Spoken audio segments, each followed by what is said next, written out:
Described by critics as stylish and exciting, Baby Driver opened at the box office this weekend to rave reviews. Our movie reviewer Matt Perrin caught a showing. Here's his take. Welcome to another Monday. There was never any doubt that Despicable Me 3 was going to take the box office by storm. It ran away with the #1 spot by far. But I never saw the second one, so much like Cars, I wasn't going to start reviewing the third.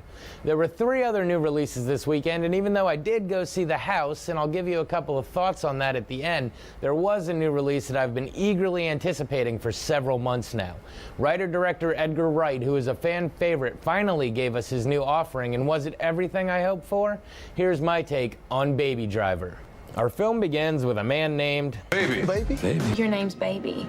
B-A-B-Y, Baby. That's right, Baby, played by Ansel Elgort, is a getaway driver for teams of bank robbers, masterminded by Doc, played by Kevin Spacey. Baby is indebted to Doc and is paying off his debt one driving job at a time and is the best at it. As a child, he was in an accident causing tinnitus, so he has a never-ending supply of music that he plays to drown out the ringing. Despite all of the criminals he works with doubting him, he constantly proves himself both attentive and quite more than capable at his craft. As the days tick by, his debt ticks down, and he has made his way back to even and believes he can now get out. Meanwhile, as people tend to do, he has met himself a significant other. As quiet and awkward as Baby seems, they make plans to be together and drive west, leaving Atlanta behind, listen to music, and just live. Of course, just when you think you're out, the criminal underbelly comes back rearing its ugly head, and you learn that you are never really out as long as you excel at what you do.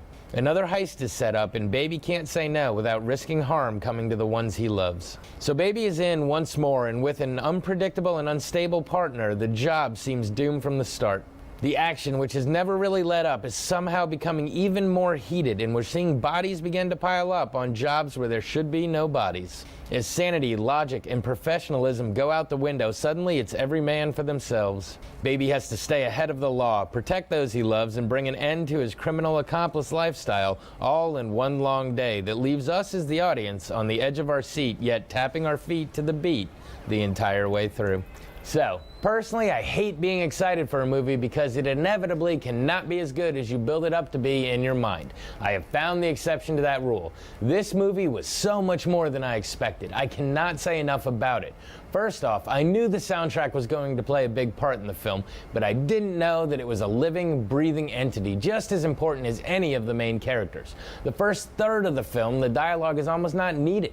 Everything is perfectly synced to the music playing in Baby's ears. I can't even fully describe it to you. I don't know how they shot and edited it, but it is flawless. Of course, the cast is fantastic, which is expected from Jamie Foxx, John Hamm, and of course Kevin Spacey, but Ansel Elgort kills it. He is no longer the dorky brother from the Divergent series. He is a leading man who can handle choreography with the best of them.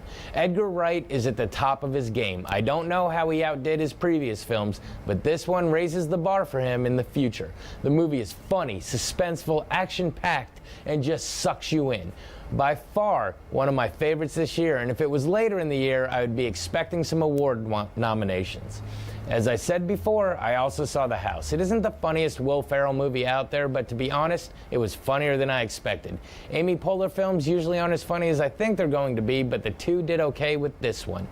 But it can still probably wait for home viewing. Meanwhile, any cinephiles out there should already be on their way to the theater to see Baby Driver. Seriously, go now.